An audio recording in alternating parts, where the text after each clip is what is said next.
মা তো মাই হয়, কোনো কিছু দ্বারাই মায়ের ভালোবাসা পরিমাপ করা সম্ভব নয়।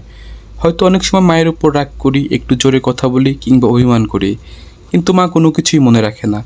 পর মুহূর্তেই ফোন দিয়ে জিজ্ঞেস করে কি করি, খাওয়া দাওয়া করেছি কিনা। আসলে এটাই মা, মায়েরা বুঝি এমনই হয়। হয়তো তাদের কোনো ইচ্ছা এখনও পূরণ করতে পারিনি, কিন্তু আমার বাবা মা সর্বদাই তাদের সামর্থ্যের সর্বোচ্চ চেষ্টা করে আমার শখগুলো পূরণ করতে। আর আমি যেহেতু বাড়ি গেছি, তাই আমার মা সবসময় চেষ্টা করে আমার পছন্দের খাবারগুলো তৈরি করে আমার সামনে দিতে। সেরকমই আমার অত্যন্ত প্রিয় একটি খাবার এই দুধ লাউ এর পায়েস বা দুধ লাউ, যা খেতে আমি খুব খুব বেশি পছন্দ করি। যদিও এখন লাউয়ের মৌসুম না, তবু মা যেন কীভাবে এই লাউ জোগাড় করেছে। আসলে মায়েদের দ্বারা সব কিছুই। বাবা মাকে নিয়ে অনেক কথাই বলতে চাই, কিন্তু কখনো বলা হয়ে ওঠে না। আর কিছু কথা না বললেই নয়।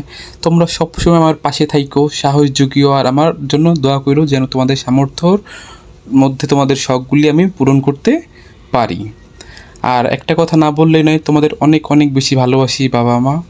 আর যারা আমার সাবিনা ভাবিকে দেখার জন্য যাদের অনেক বেশি কৌতূহল, তাদের জন্য এই ভিডিওটা একটু পরে আপনারা স্ক্রিনে আমার সাবিনা ভাবিকে দেখতে পাবেন। আমাদের স্বাদের লাউ, আমাদের দক্ষিণবঙ্গের একটা প্রিয় খাবার, জনপ্রিয় খাবার দুধ লাউ, যেটার ফাইনাল লুক আপনাদের সাথে দেখাতে চাচ্ছি। বাসায় কারেন্ট নাই, তাই আমি আর আমার সাবিনা ভাবি এই গাছের নিচে এসে বসে আছি।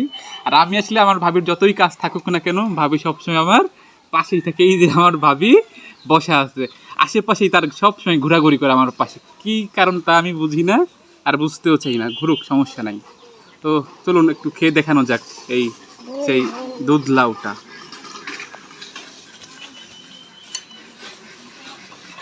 বিসমিল্লাহ।